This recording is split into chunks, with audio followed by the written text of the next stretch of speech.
In March 1947, Earl Louis Mountbatten and his wife Edwina arrive in New Delhi. The great-grandson of Queen Victoria and second cousin to George VI, Mountbatten brings a regal presence to the drama of India's independence. As the last viceroy, he bears responsibility for India's fate.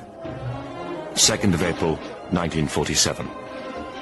I have now completed my first week in office. I should like to be able to paint an encouraging picture of my first impressions, but feel it would be misleading if I did so. The scene here is one of unrelieved gloom.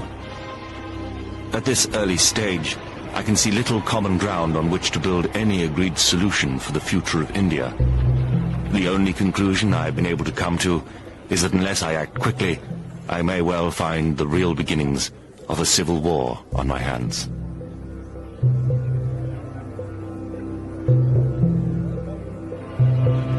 By May, attempts to create a unified India have failed. Gandhi retreats from political life. Muhammad Ali Jinnah, leader of the Muslim League, and Jawaharlal Nehru of the Indian National Congress concede to divide India. Fearing a total loss of control, Mountbatten brings forward the transfer of power to August. Two nations will be created by partition, a secular India and a new homeland for India's Muslims, Pakistan. Nehru addresses the people of India. Long years ago, we made a tryst with destiny, and now the time comes when we shall redeem our pledge. At the stroke of the midnight hour, when the world sleeps, India will awake to life and freedom.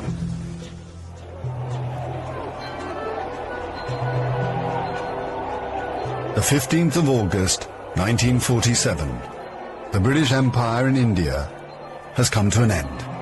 The last viceroy, Louis Mountbatten. The flag raising and the salute were done amid scenes of the most fantastic rejoicing. And as the flag broke, a brilliant rainbow appeared in the sky, which was taken by the crowd as a good omen.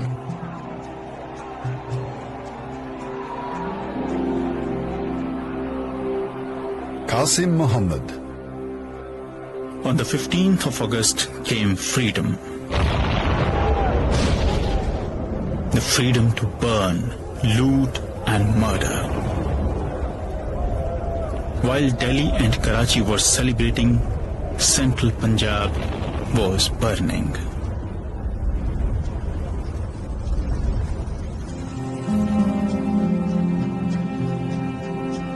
Between August 1947 and March 1948, 4.5 million Hindus and Sikhs are forced to migrate from Pakistan to India. 6 million Muslims must move in the opposite direction. Britons and Indians witness the bloodshed. Shahid Ahmed. It is a battleground. People have gone mad. Trains to Pakistan are being looted and occupants slaughtered. We all knew that carnage was in the offing. So did Mountbatten. The British Empire, which tried to build India over centuries, can never live down this great tragedy.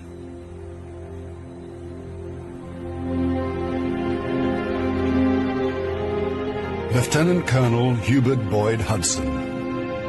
The sight from the air was awe-inspiring. In this chaos, millions of refugees were struggling to get to India or Pakistan.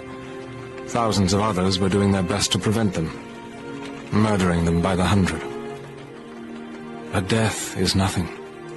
There are things more terrible than death.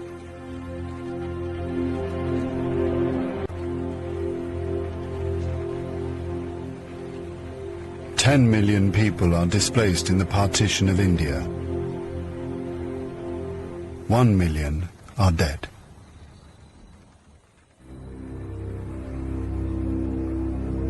By the summer of 1948, most of the British have left. Hubert Boyd Hudson has been in India for 15 years. India is full of ghosts. Houses I have lived in, now inhabited by Indians, remind me of the days which will never come again. When the Viceroy drove past with a cavalry escort in red coats, I have seen the greatness of the British in India. But now it is all ended, and we are the last to leave. The few who are trying to tidy up the mess which the sudden splitting of an old empire has caused. Britain has lost its greatest imperial possession. Mahatma Gandhi once said that if India became free, the rest of the empire would follow. In the next 10 years, the fire of India's independence will spread around the globe, from the Middle East